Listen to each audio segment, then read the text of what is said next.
Life is a choice, not a reaction. I'll make my world a better place for myself and others around me. I'll do my best not to make a comment out of ignorance. The only fair in my life is Dallas in October and Decatur in the spring. The world is not a satellite to myself. I'll be a part of the solution, not part of the problem. Just because somebody calls me a tree doesn't make me good. I'll do my best because I expect your best. Stop being offended by things that don't concern you. There's a chance it might get good. Today's saying is from John C. Maxwell. And Mr. Maxwell said, God chooses what we go through. God chooses what we go through. We choose how we go through it. God chooses what we go through. We choose how we go through it.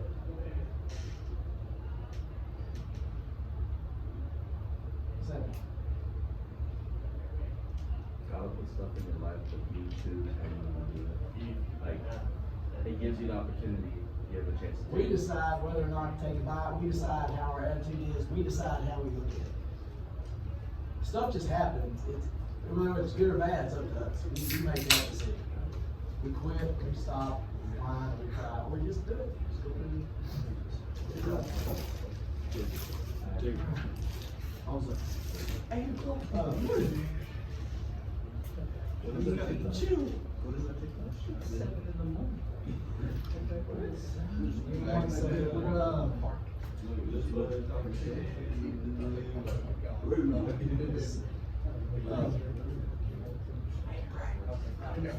Remember what we were talking about? I remember what we were talking about with China a couple weeks ago. I didn't do it before Christmas, and I mentioned Taiwan. What did I say about America and Taiwan? Now stay with me, guys. I know you think this is important. Stay with me. What did I tell you about America's relationship with Taiwan? When we say China, we really mean Taiwan. We used to mean Taiwan, and we promised Taiwan, because we didn't recognize China. We promised Taiwan, because China thinks Taiwan is theirs. And I told you once in a while we'll put ships out there and flex your muscles a little bit, and someday America's going to have to decide if we're going to step up and back up what we say. Someday China's going to invade Taiwan. Probably started World War II. Hey, Dory. We'll read this little story here. This is from, I think, Saturday. It's this weekend sometime.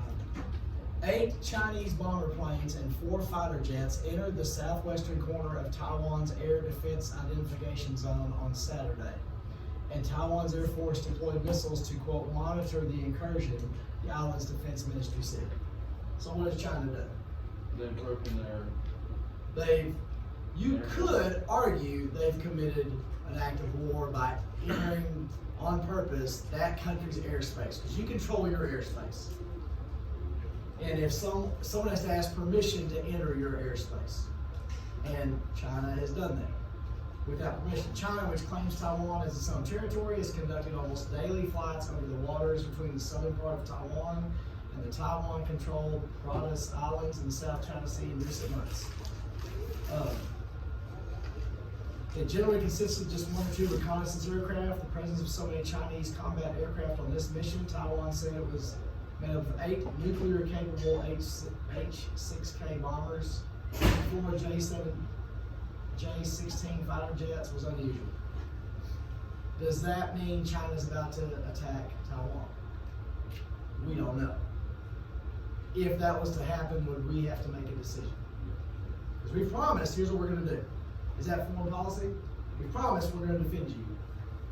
And then they say, America, they're attacking us, and we can. Is there consequences either way? We have a relationship with them, we're not friends. That means we have an embassy there, we talk to them, we deal with them, we're not pals. Like you might have a business and you buy supplies from this person, but you aren't really pals. You might not even really trust them very much. But I need these supplies, so there's a lot of people like that. Russia the same way. Russia and China we're not friends with, but we deal with.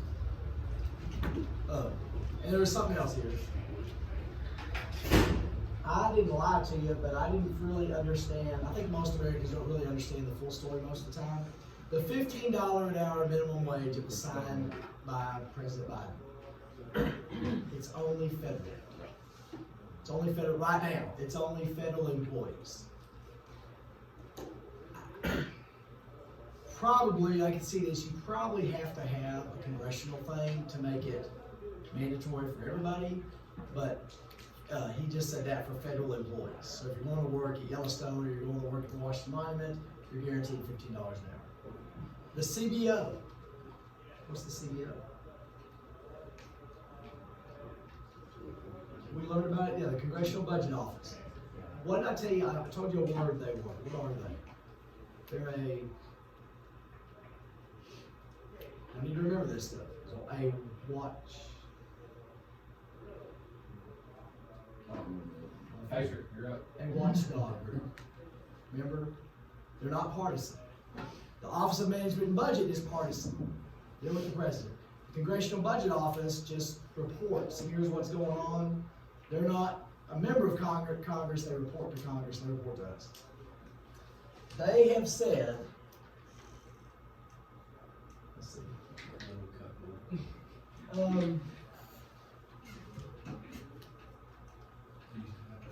This is a July 2019 CBO report that did not say, listen, the nonpartisan federal agency released a 52-page report around the time that the Democratic-controlled House of Representatives was considering a bill to raise the minimum wage to $15 an hour. The amount would be indexed, okay, they were going to gradually raise it to $15 an hour by 2025. That's what this bill was going to do. Biden, the CBO concluded that raising the minimum hourly pay for employees to $15 an hour would have both positive and negative effects. In an average week in 2025, a $15 option would boost the wages of 17 million workers who would otherwise earn less than $15 an hour. Another 10 million workers otherwise earning slightly more than $15 an hour might see their wages rise as well. The number of people with annual income below the poverty threshold in 2025 would fall by 1.3 million. So people would make more money. On the other hand, 1.3 million other workers would become jobless, according to the CBO's median estimate. In addition, there's a 2/3 chance that the change in employment would be between about 0 and a decrease of 3.7 million workers. So what they're saying is, it could be as high as 3.7 million workers or as low as 0 people would lose their jobs as a result of minimum wage going up. So CBO reported people would lose their jobs. Like 71,000 people already lost their job. Maybe so. Maybe. Now, here's with the economy. We're going to get to this spring. Just because this happens and this ends up happening doesn't mean this caused this. There's all kinds of things thrown in there why people lose their jobs. So if you're against the $15 minimum wage, anybody that loses their job is, well, see, they lost their. There's all kinds of factors that go into that. But this nonpartisan group has said people will lose their jobs. People will make more money, but people will lose their jobs also. There's more proof that what we talked about here really does have something to do. Okay, we're good. We got like 3 or 4 more to go, right? We're gonna watch a couple video clips. I will tell you, one of them's kind of weird. And one of them is gonna be kind of boring. But I want y'all to be mature enough to pay attention to them because there's a ton of good stuff in there that y'all don't know about that helps explain some stuff. Where are we at? Which one are we on? Hey, Mikhail Gorbachev. What? You can tell by his name. Russian. He's Russian. This guy's the last Soviet dictator.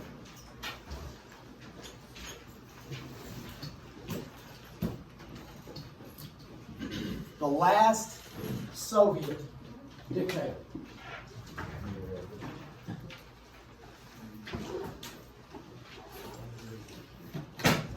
The last Soviet. I'm gonna stop doing this eventually. I mean, the last Soviet dictator. like mid-80s until the fall of the Soviet Union in late 80s, early 90s. You're going to see a picture of him. He has a birthmark on his head. Can you help a birthmark? No. It looks like South America. Right? If we have time, I'll show you another clip of Mikhail Gorbachev. This little fun. No, I'll show you two of them. The American media, the news media, are they generally more conservative or more liberal? They tend to be more liberal. They hated Ronald Reagan. Couldn't stand him. They thought he was trying to start nuclear war, that he would destroy the country. They loved Mikhail Gorbachev. They thought Mikhail Gorbachev was going to save the world. So our media thought Mikhail Gorbachev was going to save the world. Our media thought that Mikhail Gorbachev, the Soviet dictator, think about that for a second, the communist Soviet dictator was going to save the world and our president was going to destroy it.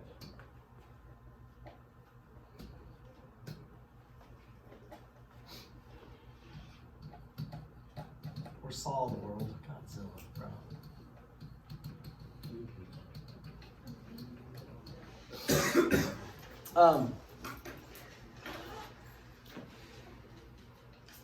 I'm going to go to number 12 and then we'll watch this video clip.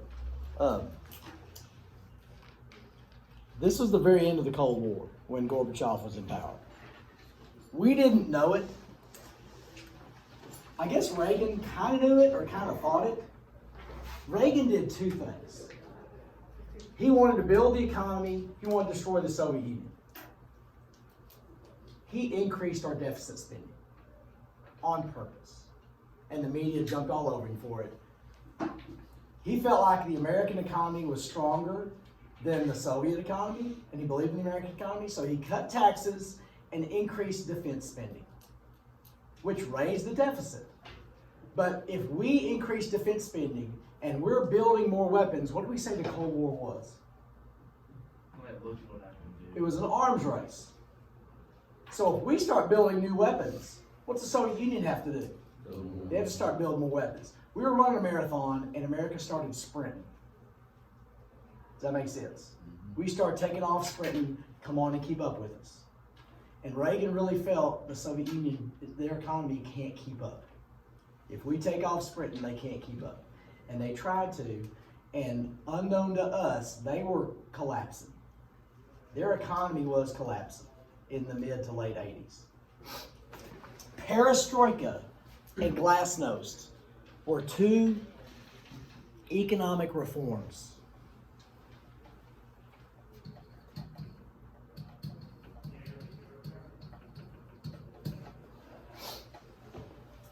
I love when reality makes your point for you. Communism's evil. Capitalism is not evil. Capitalism has winners and losers. Communism has losers. If you're a loser in capitalism, you might hate capitalism. But you have a chance. You have a choice. You have a chance. You have a shot. You have an opportunity. These reforms, now you could go to college, and I'm going to really simplify all this stuff.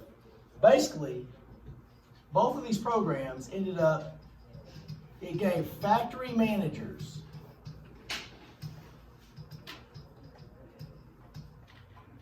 I'm going to use this word, freedom. It's a communist economy.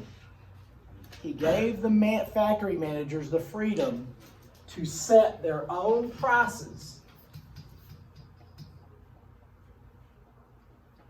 and production levels.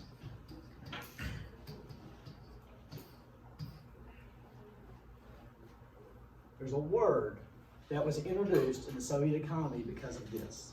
What thing was introduced? When you get to set your own prices and how much stuff you're making, and even kind of what you're making, what do you have now? You have competition. Does that make sense? You have now brought competition, which means That's an all-time record. That is an all-time record. I got this in. Thank you, guys. How about that? Which means, I'm not making this up, he did it. The way to reform communism and fix it is what? Capitalism. The Soviet dictator taught me that. I can say that. This is reality. They were up against the ropes. Things weren't working. So he says, let's try capitalism.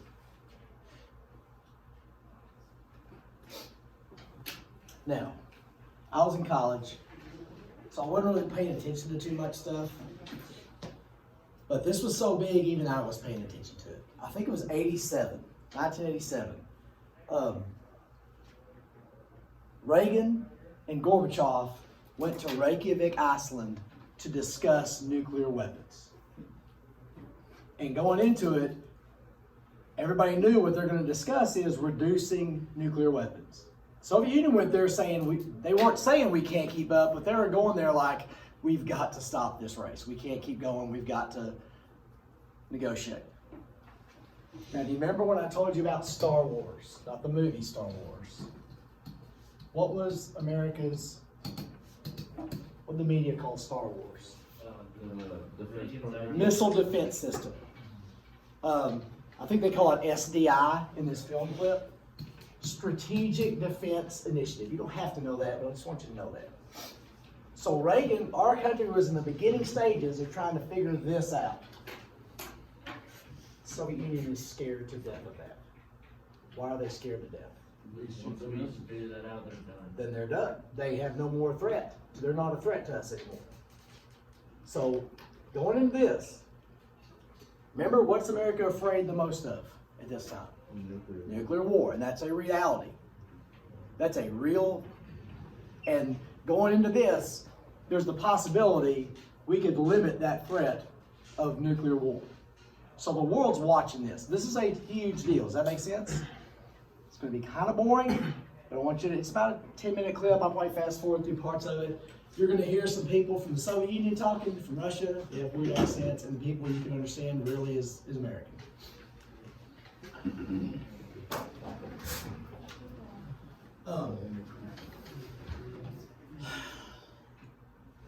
Anytime I tape, I wonder. Nah, I can't do it. Because if I show something, fix to go a YouTube clip. When I show YouTube clips on there, it doesn't let me. But anyway. All right, so I'll come back.